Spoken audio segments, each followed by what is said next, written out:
કંદ પુરાણની કથાને આગળ વધારી ભાગ 63। ત્રેતાયુગની વાત છે। લોહાસુર નામનો એક મોદનમંત રાક્ષસ બ્રાહ્મણના વેશમાં સદા ધર્મારણ્ય ક્ષેત્રમાં આવતો અને ત્યાંના ધર્મજ્ઞ બ્રાહ્મણોને સતાવ્યા કરતો હતો। તે ત્યાંના શૂદ્રો અને વૈશ્યોને દંડાથી મારતો હતો, યજ્ઞ વગેરેનો વિધ્વંસ કરતો અને હોમવાની સામગ્રી ખાઈ જતો હતો। ત્યાંની વેદી અને વાવડી વગેરેને જોઈને તે બધાને અપવિત્ર કરી નાખતો હતો। તે સ્થાનમાં જે પવિત્ર સ્થાન હતા તે બધાને લોહાસુરે મળમૂત્ર નાખીને ગંદા કરી નાખ્યા હતા।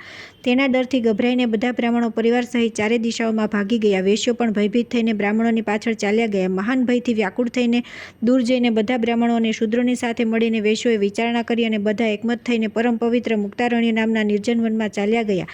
ત્યાં થોડે દૂર તેમણે રહેઠાણ બનાવ્યા અને વજિંગ નામે એક ગામ વસાવ્યું। તે ગામ સંસારમાં શંભુગ્રામ નામે પ્રસિદ્ધ થયું। ત્યાર પછી ભયથી ભાગી ગયેલા થોડા વૈશ્યોએ થોડે દૂર જઈને મંડલ નામે એક ગામ વસાવ્યું। કેટલાક વૈશ્યો બ્રાહ્મણોના જૂથથી અલગ થઈને કોઈ બીજા માર્ગે જઈ પહોંચ્યા અને ધર્મારણ્યથી થોડે દૂર જઈને એવી ચિંતા કરવા લાગ્યા કે અમે લોકો ક્યાં ચાલ્યા આવ્યા।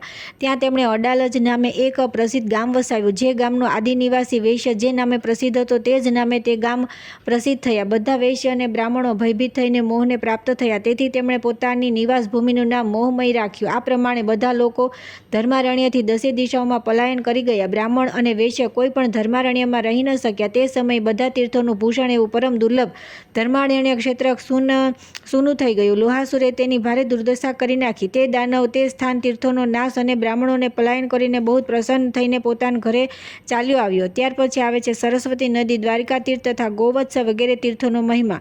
સૂતજી બોલ્યા કે હવે હું ધર્મારણ્ય તીર્થના મહાત્મ્યની બીજી કથા કહું છું। ધર્મારણ્યમાં જે રીતે સત્યલોકથી સરસ્વતી લાવવામાં આવ્યા તે પ્રસંગ સાંભળો। એકવાર પ્રભાતકાળના સૂર્ય જેવા તેજસ્વી તથા સર્વશાસ્ત્રોમાં પ્રવીણ મહામુનિ સેવિત મહર્ષિ માર્કંડેયજીને ભક્તિપૂર્વક પ્રણામ કરીને બધા ઋષિઓએ કહ્યું કે હે ભગવાન, તમે બ્રહ્માજીની પુત્રી જે સરસ્વતી નદીને ઉતારી છે તે દર્શનથી પ્રાણીઓના પાપોનો નાશ કરનારી અને પુણ્યપ્રદ છે, તેના મહાત્મ્યનું વર્ણન કરો। માર્કંડેયજી બોલ્યા કે હે બ્રાહ્મણો, મેં શરણાર્થીઓને શરણ આપનારી સરસ્વતી દેવીને ભાદ્રપદ માસના શુક્લ પક્ષની પુણ્યમયી દ્વાદશી તિથિએ ધર્મારણ્યની અંતર્ગત દ્વારવતી તીર્થમાં ઉતારી હતી। દ્વારવતી તીર્થ ગંધર્વો અને મુનિઓ દ્વારા સેવિત છે। ઉક્ત તિથિએ તે તીર્થમાં પિંડદાન વગેરે કરવું જોઈએ। તેમાં પિતરોને આપેલું પિંડદાન અક્ષય થઈ જાય છે અને શ્રાદ્ધ કરતાં પણ તેના પુણ્ય ફળને પ્રાપ્ત થાય છે। આ મહત્વપૂર્ણ ઉપાખ્યાન પાપોનો નાશ તથા પુણ્યદાયક છે, પવિત્ર વસ્તુઓમાં પવિત્ર અને મહાપાતકોનું નિવારક છે। સરસ્વતીજીનું જળ મંગળોને માટે મંગળકારક અને પરમ પવિત્ર છે। પ્રભાસ તીર્થની મધ્યમાં સરસ્વતીનું જે પુણ્યમય જળ છે તે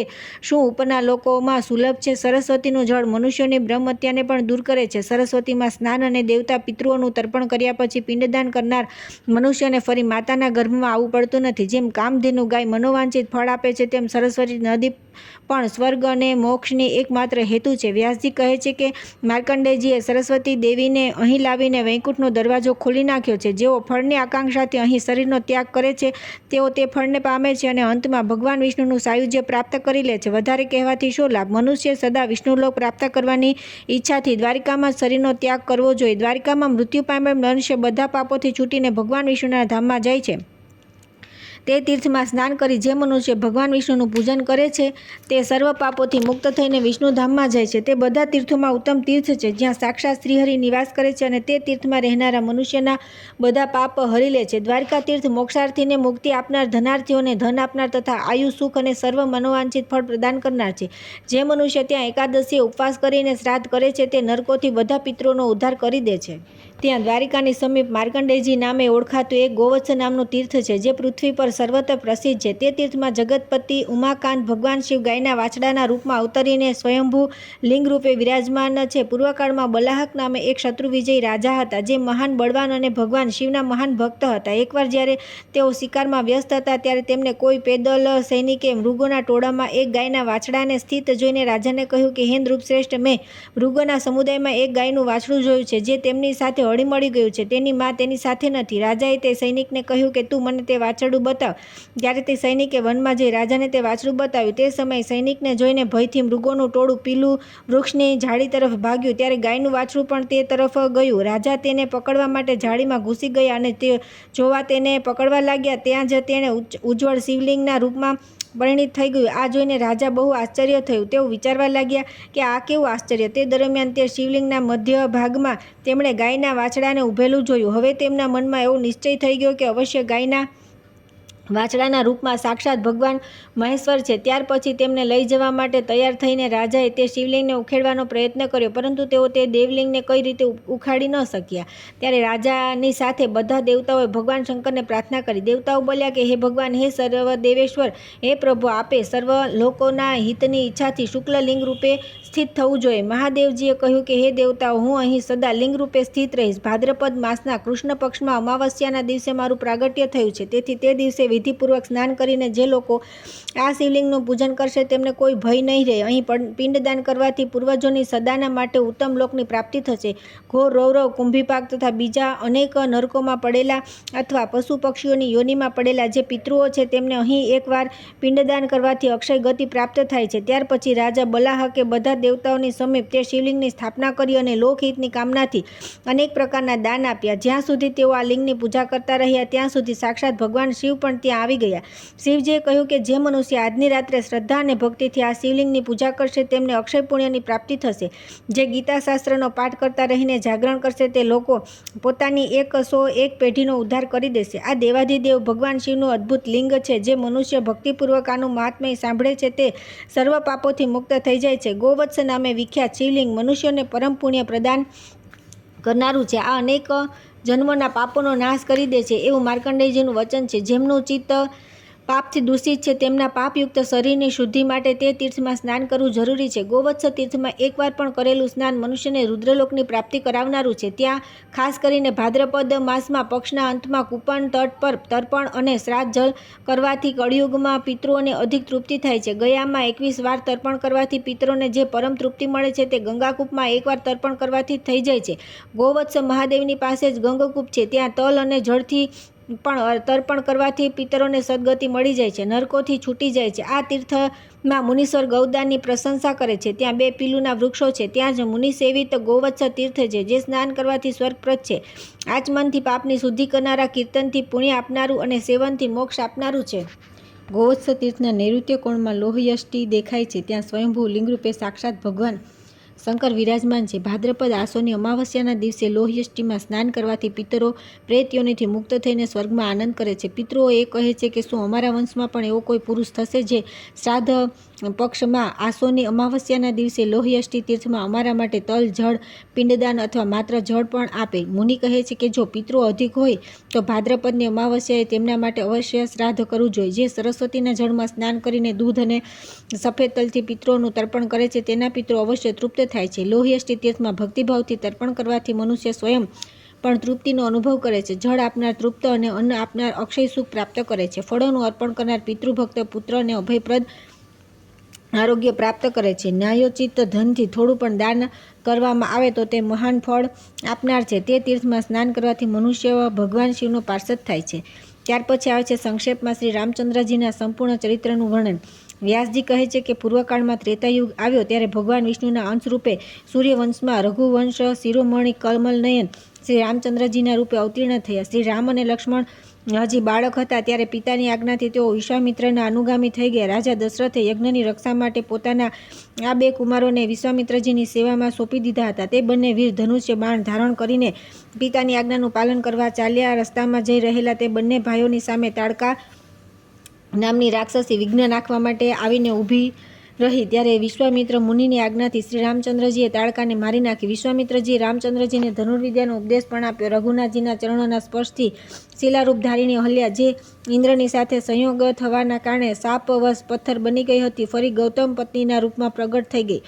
વિશ્વામિત્રજીનો યજ્ઞ આરંભ થયો ત્યારે રઘુનાથજીએ મારીચને મારીને ભગાડી મૂક્યો અને સુબાહુને પોતાના ઉત્તમ બાણું દ્વારા મોતના ઘાટ ઉતારી દીધો। તેમણે રાજા જનકના ઘરમાં મૂકેલું મહાદેવજીનું ધનુષ તોડી નાખ્યું અને અયોનિજા સીતાજી સાથે લગ્ન કર્યા। જ્યારે તેઓ અયોધ્યા પાછા જવા લાગ્યા ત્યાં રસ્તામાં પરશુરામજી મળ્યા। તેમને જીતીને રામચંદ્રજી સીતાની સાથે ઘરે આવ્યા। ત્યાર પછી 27 વર્ષના આયુષ્યમાં જ્યારે રામચંદ્રજીને યુવરાજ પદ આપવામાં આવી રહ્યું હતું ત્યારે કૈકેયી રાજા પાસે 2 વરદાન માગ્યા। તેમાંથી એક વરદાન માગ્યું કે રામ જટા ધારણ કરી 14 વર્ષ વનમાં ચાલ્યા જાય અને બીજા વરદાનમાં એવું માગી લીધું કે ભરત યુવરાજ પદના અધિકારી થાય। કૈકેયી ભોળા હતા, તેમણે મંત્રના બહેકાવવાથી આવા વરદાન માગ્યા। રાજા દશરથે જાનકી અને લક્ષ્મણની સાથે રામચંદ્રજીને વનવાસ આપી દીધો। રામચંદ્રજી 3 રાત્રિ સુધી માત્ર જળ પીને રહ્યા। ચોથા દિવસે ફળાહાર કર્યો અને 5મા દિવસે ચિત્રકૂટમાં પહોંચીને પર્ણકુટી બનાવી. તે સમયે રાજા દશરથ રામચંદ્રજીનું નામ લેતા લેતા સ્વર્ગે સિધાવ્યા. તેમણે ઋષિના શાપને સફળ બનાવી સ્વર્ગલોકમાં પ્રસ્થાન કર્યું. ત્યાર પછી ભરત અને શત્રુઘ્ન ચિત્રકૂટમાં આવ્યા. ભરતે પિતાના સ્વર્ગવાસના સમાચાર કહી રામચંદ્રજીને અયોધ્યા પાછા ફરવા માટે સમજાવ્યા. ત્યારે જેઓ પાછા જવા રાજી ન થયા ત્યારે તેમણે ચરણ પાદુકા લઈને ભરત અને શત્રુઘ્ન નંદીગ્રામમાં પાછા આવ્યા. ત્યાં બંને ભાઈ રાજ્યની રક્ષા કરતા રહીને રામચંદ્રજીની ચરણ પાદુકાનું પૂજન કરતા રહ્યા. રામચંદ્રજી મહાત્મા અત્રિને મળીને દંડકારણ્યમાં આવ્યા અને રાક્ષસોના વધનો આરંભ કર્યો. સર્વપ્રથમ વિરાધને માર્યા પછી 12.5 વર્ષ સુધી રામચંદ્રજી પંચવટીમાં રહ્યા. ત્યાં તેમણે લક્ષ્મણજી દ્વારા શૂર્પણખા નામની રાક્ષસીને કુરુ બનાવી દીધી. જાનકીની સાથે વનમાં વિચરતા રહીને રામચંદ્રજીના આશ્રમની સમીપ ભયંકર રાક્ષસ રાવણ આવ્યો. તે સીતાનું અપહરણ કરવા માટે આવ્યો હતો. માઘ માસની કૃષ્ણ પક્ષની અષ્ટમી તિથિએ વૃંદ મુહૂર્તમાં જ્યારે રામ અને લક્ષ્મણ બંને આશ્રમની બહાર ચાલ્યા ગયા ત્યારે દસમુખ રાવણે સીતાને એકલા જોઈને હરી લીધા. રાવણ પ્રથમ મારીચના આશ્રમ પર ગયો હતો. મારીચ મૃગરૂપમાં આવીને લક્ષ્મણ સહિત શ્રી રામને દૂર લઈ ગયો. ત્યારે રામચંદ્રજીએ મૃગરૂપધારી મારીચને મારી નાખ્યો અને ફરી પાછા જ્યારે તેઓ આશ્રમમાં આવ્યા ત્યારે આશ્રમ સીતા રહિત સૂનો જોયો. બીજી બાજુ સીતા રાવણ દ્વારા હરાઈ જવાથી વિલાપ કરવા લાગ્યા. હા રામ, મને રાક્ષસ હરીને લઈ જાય છે. આપ આવીને મને બચાવો, મારી રક્ષા કરો. જેમ ભૂખ્યો બાદ ચિત્કાર કરતા પક્ષીને ઉપાડી જાય છે તે જ પ્રમાણે રાક્ષસ રાવણ જનક નંદિની સીતાને હરીને લઈ જઈ રહ્યો હતો. આ સમાચાર સાંભળીને પક્ષીરાજ જટાયુ રાક્ષસરાજ રાવણ સાથે યુદ્ધ કર્યું. અંતમાં રાવણે તેમને ઘાયલ કરીને પાડી દીધા. મહાકૃષ્ણ નવમીએ રાવણના ઘરમાં નિવાસ કરનાર સીતાની શોધ કરતા રહીને બંને ભાઈ રામ અને લક્ષ્મણ જટાયુને મળ્યા. તેની પાસેથી રાક્ષસ દ્વારા હરાયેલ સીતાના સમાચાર મળ્યા. પછી શ્રી રામે ભક્તિપૂર્વક પક્ષીરાજના દાહ કર્મ સંસ્કાર કર્યા. પછી આગળ રામ અને તેમની પાછળ લક્ષ્મણ ચાલવા લાગ્યા. પંપા સરોવરની પાસે પહોંચીને તેમણે સબરી પર અનુગ્રહ કર્યો. પછી પંપા સરોવરના જળનું આચમન કરી હનુમાનજીને મળ્યા. ત્યાર પછી રઘુનાથજીએ હનુમાન અને સુગ્રીવ સાથે મિત્રતા કરી. સુગ્રીવ પાસે આવીને તેમણે વાલી નામના વાનરને માર્યો. ત્યાર પછી શ્રી રામે પોતાની પ્રાણવલ્લભા સીતાની શોધ માટે હનુમાન વગેરે પ્રમુખ વાનરોને મોકલ્યા. હનુમાનજી રામની અંગૂઠી લઈ ગયા. 10મા મહિનામાં સંપાતિએ હનુમાનજીને સીતાનો પત્તો આપ્યો. સંપાતિના કહેવાથી હનુમાનજી 100 યોજન સમુદ્ર ઓળંગી લંકામાં પહોંચ્યા અને રાતભર બધી બાજુ સીતાને શોધતા રહ્યા. રાત્રિ સમાપ્ત થતાં હનુમાનજીને સીતાજીના દર્શન થયા. દ્વાદશીએ હનુમાનજી અશોક વૃક્ષ પર બેસી રહ્યા. તે દરમિયાન તેમણે સીતાજીને વિશ્વાસ થાય એ માટે ઉત્તમ કથા કહી. ત્યાર પછી 13ના દિવસે અક્ષય કુમાર સાથે યુદ્ધ થયું. 13એ જ મેઘનાદે હનુમાનજીને બ્રહ્માસ્ત્રથી બાંધી દીધા. બ્રહ્માસ્ત્રથી બંધાયેલા હોવા છતાં વાયુપુત્ર હનુમાનજીએ રાક્ષસરાજ રાવણને કેટલાય તીખા વચનો સંભળાવ્યા. ત્યારે રાક્ષસોએ એને આગ લગાડી દીધી. તે આગથી હનુમાનજીએ સમસ્ત લંકાને બાળી નાખી અને તેઓ પૂર્ણિમાએ પાછા મહેન્દ્ર પર્વત પર આવી ગયા. માર્ગશીર્ષ પ્રતિપદાથી 5 દિવસ રસ્તામાં રહીને તેઓ મધુવનમાં આવ્યા અને 6ના દિવસે મધુવનનો વિધ્વંસ કર્યો. પછી 7મે રામચંદ્રજીની સેવામાં પહોંચીને ઓળખાણ આપી બધા સમાચાર કહ્યા. સીતાજીનો ચૂડામણી આપી રામે તેમને બધા સમાચાર કહ્યા. પછી 8મના દિવસે ઉત્તર ફાલ્ગુની નક્ષત્રમાં જ્યારે વિજય નામના મુહૂર્ત વ્યતીત થઈ રહ્યું બરાબર મધ્યાહન કાળે રામચંદ્રજીએ પ્રસ્થાન કર્યું. શ્રી રામે દક્ષિણ દિશામાં જવાની પ્રતિજ્ઞા કરતાં કહ્યું કે હું સમુદ્રને ઓળંગીને પણ રાક્ષસરાજ રાવણનો વધ કરીશ. દક્ષિણ દિશા તરફ પ્રસ્થાન કરતા સમયે રામચંદ્રજીના સાથી વાનરા સુગ્રીવ હતા. 7 દિવસમાં સમુદ્ર કિનારે સેનાની છાવણી નખાઈ. પૌષ શુક્લ પ્રતિપદાથી લઈને તૃતીયા સુધી સેના સહિત રામચંદ્રજી ઉપસ્થિત સાગર તટ પર રહી. ચતુર્થીએ વિભીષણ આવીને રામચંદ્રજીને મળ્યા. પંચમીએ સમુદ્ર પાર કરવા માટે વિચારણા કરવામાં આવી. ત્યાર પછી 4 દિવસ સુધી રામચંદ્રજીએ સમુદ્ર કિનારે ઉપવાસ વ્રત કર્યું. ચોથા દિવસે સમુદ્ર તરફથી વરદાન મળ્યું. સાથે જ સમુદ્ર પાર જવાનો ઉપાય બતાવ્યો. 10મીથી સેતુ બાંધવાના કાર્યનો આરંભ થયો અને 13એ પૂરો થઈ ગયો. ચતુર્દશીએ સુબેલ પર્વત પર પહોંચીને રામચંદ્રજી સેનાનો પડાવ નાખ્યો. પૂર્ણિમાથી લઈને બીજ સુધી 3 દિવસમાં સંપૂર્ણ સેના સમુદ્ર પાર કરીને લંકા પહોંચી ગઈ. ત્યાર પછી શુભ લક્ષણ રામે સીતાને પ્રાપ્ત કરવા માટે શૂરવીર વાનરોની સેના સાથે લંકાપુરીને ચારે બાજુથી ઘેરી લીધી. તૃતીયાથી લઈને 10મી સુધી 8 દિવસ સેના ટકી રહી. એકાદશીના દિવસે શુક અને સારણ આ 2 મંત્રીઓનું આગમન થયું. પૌષ કૃષ્ણ દ્વાદશીએ સેનાની ગણતરી કરવામાં આવી. કપિશ્રેષ્ઠ સુગ્રીવે પોતાની સેનાના બળાબળનું વર્ણન કર્યું. ત્રયોદશીથી અમાવસ્યા સુધી 3 દિવસ લંકામાં રાવણે પોતાની સેનાનું સંગઠન, તેમની ગણતરી અને યુદ્ધ માટે સૈનિકોમાં ઉત્સાહ વધારવાનું કામ કર્યું. મા શુક્લ પ્રતિપદાએ અંગદજી દૂત બનીને રાવણની સભામાં ગયા. દ્વિતીયાના દિવસે સીતાજીને માયાથી તેમના પતિના કપાયેલા મસ્તક વગેરેના દર્શન કરાવવામાં આવ્યા. તે દિવસથી 7 દિવસ સુધી અર્થાત અષ્ટમી તિથિ સુધી રાક્ષસો અને વાનરો વચ્ચે ભયંકર યુદ્ધ થયું. માઘ શુક્લ નવમીની રાત્રે મેઘનાથે યુદ્ધ કરીને રામ અને લક્ષ્મણને નાગપાસમાં બાંધી દીધા. આ જોઈને બધા વાનરો વ્યાકુળ અને હતાશ થઈ ગયા. ત્યારે વાયુના ઉપદેશથી રઘુનાથજીએ ગરુડનું સ્મરણ કર્યું. દસમીએ ગરુડજી નાગપાસથી છોડાવવા માટે આવ્યા. પછી માઘ શુક્લ એકાદશીથી લઈને 2 દિવસ સુધી યુદ્ધ બંધ રહ્યું. દ્વાદશી હનુમાનજીએ ધૂમ્રાક્ષનો અને ત્રયોદશીએ તેમણે જ અકંપનનો વધ કર્યો. રાવણે શ્રી રામને માયામહી સીતાનું દર્શન કરાવીને સમસ્ત સૈનિકોને ભયભીત કરી દીધા. માઘ શુક્લ ચતુર્દશીથી લઈને કૃષ્ણ પક્ષની પ્રતિપદા સુધી 3 દિવસમાં નીલે પ્રહસનો વધ કર્યો. માઘ કૃષ્ણ દ્વિતીયાથી લઈને ચતુર્થી સુધી 3 દિવસમાં શ્રી રામચંદ્રજીએ ભયંકર યુદ્ધ કરી રાવણને યુદ્ધભૂમિમાંથી ભગાડી મૂક્યો. પંચમીથી અષ્ટમી સુધી રાવણ દ્વારા જગાડેલો કુંભકર્ણ 4 દિવસ સુધી માત્ર ભોજન જ કરતો રહ્યો. નવમીથી 4 દિવસ સુધી કુંભકર્ણે યુદ્ધ કર્યું અને ઘણા વાનરોને ખાઈ ગયો. અંતમાં તે રામચંદ્રજીના હાથે માર્યો ગયો. અમાવસ્યાના દિવસે લંકામાં તેના માટે શોક રાખવામાં આવ્યો. ફાગણ શુક્લ પ્રતિપદાથી લઈને ચતુર્થી સુધીના 4 દિવસોમાં નરાંતક વગેરે 5 રાક્ષસો માર્યા ગયા. પંચમીથી સપ્તમી સુધી 3 દિવસમાં અતિકાયનો વધ થયો. અષ્ટમીથી દ્વાદશી સુધી 5 દિવસોમાં નિકુંભ અને કુંભ મરાઈ ગયા. પછી 4 દિવસમાં મકરાશનો વધ થયો. ફાલ્ગુન કૃષ્ણ દ્વિતીયાના દિવસે મેઘનાથ પરાજિત થયો. ત્રીજથી લઈને સપ્તમી સુધી 5 દિવસ દવા વગેરે લાવવાની વ્યગ્રતાને કારણે યુદ્ધ બંધ રહ્યું. અષ્ટમીએ દુર્બુદ્ધિ રાવણે શોકના આવેગથી માયામયી મૈથિલીનો વધ કર્યો. ત્યાર પછી રામચંદ્રજીએ સેના દ્વારા આ બાબતની પૂરી તપાસ કરી વાસ્તવિકતાનો નિશ્ચય કર્યો. પછી ત્રયોદશીથી 5 દિવસોમાં લક્ષ્મણજીએ વિખ્યાત બળ પરાક્રમવાળા મેઘનાથને યુદ્ધમાં મારી નાખ્યો. ચતુર્દશીએ યુદ્ધ બંધ રાખી રાવણે યજ્ઞની દીક્ષા લીધી. પછી અમાવસ્યાના દિવસે તે યુદ્ધ માટે નીકળ્યો. ચૈત્ર શુક્લ પ્રતિપદાથી લઈને 5 દિવસ સુધી રાવણ લગાતાર યુદ્ધ કરતો રહ્યો. આ યુદ્ધમાં ઘણા રાક્ષસોનો સંહાર થયો. પછી 3 દિવસ સુધી રાવણના રથના ઘોડા વગેરે મરાઈ ગયા. ચૈત્ર શુક્લ નવમીએ લક્ષ્મણજીને શક્તિ વાગી ત્યારે રામચંદ્રજીએ ક્રોધિત થઈને 10 મુખ રાવણને ખદેડી મૂક્યો. પછી વિભીષણની સલાહથી હનુમાનજી લક્ષ્મણજી માટે ઔષધિ લાવવા માટે દ્રોણાચલ પર્વત પર ગયા અને ત્યાંથી વિશલ્યા સંજીવની બુટ્ટી લાવી તેમણે લક્ષ્મણને પીવડાવી. દસમના દિવસે યુદ્ધ બંધ રહ્યું. રાત્રિમાં રાક્ષસોએ યુદ્ધ શરૂ કર્યું. એકાદશીના દિવસે રામચંદ્રજીની પાસે માતલી નામના સારથીની સાથે ઇન્દ્રનો રથ આવી પહોંચ્યો. ચૈત્ર શુક્લ દ્વાદશીથી લઈને કૃષ્ણ ચતુર્દશી સુધી 18 દિવસોમાં રામચંદ્રજીએ દ્વંદ્વ યુદ્ધ કરીને રાવણને મારી નાખ્યો. અમાવસ્યાના દિવસે રાવણ વગેરે રાક્ષસોના દાહ સંસ્કાર થયા. આ પ્રમાણે ઘોર યુદ્ધ થતાં રામચંદ્રજીને વિજય પ્રાપ્ત થયો. માઘ શુક્લ દ્વિતીયાથી લઈને ચૈત્ર કૃષ્ણ ચતુર્દશી સુધી 87 દિવસના યુદ્ધમાં માત્ર 15 દિવસ યુદ્ધ બંધ રહ્યું. બાકીના 72 દિવસ યુદ્ધ ચાલુ રહ્યું. વૈશાખ શુક્લ પ્રતિપદાએ શ્રી રામચંદ્રજી રણભૂમિમાં જ રહ્યા. દ્વિતીયાના દિવસે તેમણે વિભીષણનો લંકાના રાજ્ય પર અભિષેક કર્યો. તૃતીયા સીતાની શુદ્ધિ થઈ. દેવતાઓના વરદાન પ્રાપ્ત થયા. તે જ દિવસે દશરથજીનું આગમન થયું અને તેમના દ્વારા પણ સીતાજીની પવિત્રતા વિશે અનુમોદન પ્રાપ્ત થયું. આ પ્રમાણે રામચંદ્રજી રાક્ષસો દ્વારા કષ્ટમાં નાખેલા પરમ પવિત્ર જાનકીને બહુ પ્રેમથી ગ્રહણ કરીને ત્યાંથી પાછા આવ્યા. વૈશાખની ચતુર્થીએ શ્રી રામચંદ્રજી પુષ્પક વિમાન પર બેઠા અને આકાશમાર્ગે અયોધ્યાપુરી તરફ પ્રસ્થાન કર્યું. 14મું વર્ષ પૂરું થતાં વૈશાખ શુક્લ પંચમીએ રામચંદ્રજી પોતાના દળબળની સાથે ભરદ્વાજ આશ્રમ પર આવીને રહ્યા.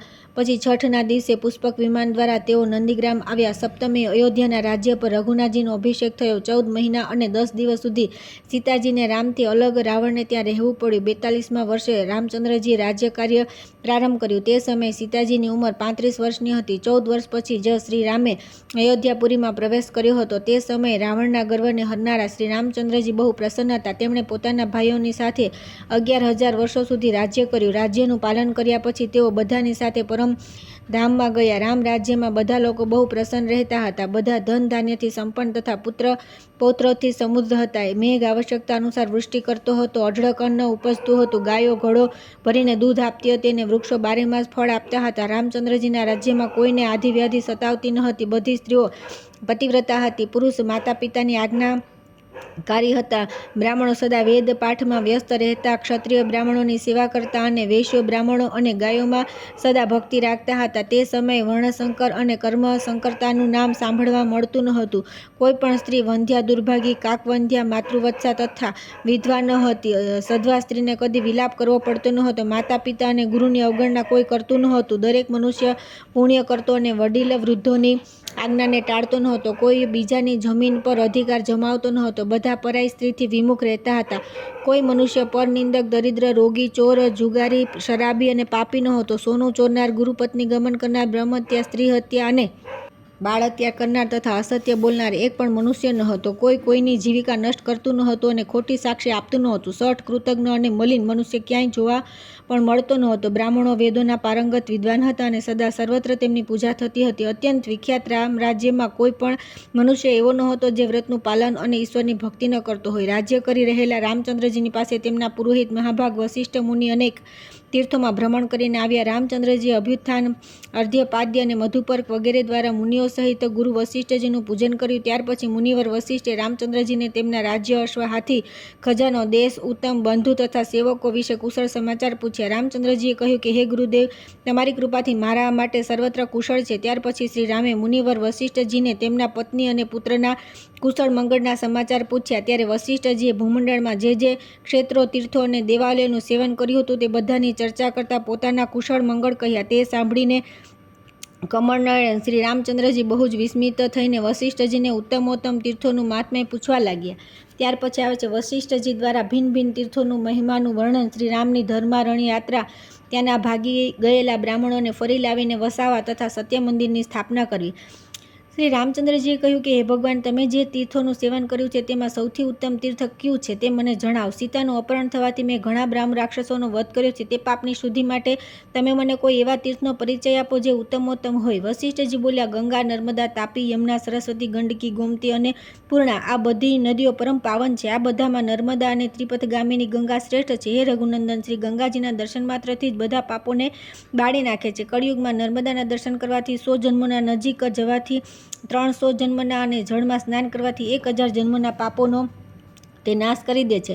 નર્મદા તટે જઈને કંદમૂળથી પણ એક બ્રાહ્મણને ભોજન કરાવવાથી કોટી બ્રાહ્મણોને ભોજન કરાવવાનું ફળ મળે છે. જે 100 યોજન દૂરથી પણ ગંગાનું ઉચ્ચારણ કરે છે તે બધા પાપોથી મુક્ત થાય છે અને ભગવાન વિષ્ણુના લોકમાં જાય છે. ફાલ્ગુન માસના અંતમાં અમાવસ્યા તિથિએ તથા ભાદ્રપદ કૃષ્ણ પક્ષમાં ગંગાજીના તટ પર જઈને જે મનુષ્ય સ્નાન, પિતૃઓનું તર્પણ અને પિંડદાન કરે છે તે અક્ષયફળનો ભાગી બને છે. તાપી નદીનું સ્મરણ કરવાથી મહાપાપીઓના પણ 7 ગોત્રોનો ઉદ્ધાર થઈ જાય છે. યમુનામાં સ્નાન કરવાથી મનુષ્ય બધા પાપોથી છૂટી જાય છે અને મહાપાતકોથી યુક્ત હોય તો પણ પરમ ગતિને પ્રાપ્ત થાય છે. કાર્તિક પૂર્ણિમાએ કૃતિકા નક્ષત્રનો યોગ હોય ત્યારે જે મનુષ્ય સરસ્વતી નદીમાં સ્નાન કરે છે તે ગરુડ પર બેસીને ઉત્તમ દેવતાઓ દ્વારા પોતાની સ્તુતિ સાંભળતો વૈકુંઠ ધામ જાય છે. જે કાર્તિક માસમાં પ્રાચી સરસ્વતીના જળમાં સ્નાન કરી ભગવાન પ્રાચી માધવની સ્તુતિ કરે છે તે પરમ ગતિને પ્રાપ્ત થાય છે. જે ગંડકી નદીના પુણ્યતીર્થમાં સ્નાન કરે છે અને શાલિગ્રામની પૂજા કરે છે તેનો પુનર્જન્મ થતો નથી. જે દ્વારકાવાસી શ્રી કૃષ્ણની સમીપ ગોમતીની લહેરોમાં સ્નાન કરે છે તે ચતુર્ભુજ ધારણ કરી વૈકુંઠ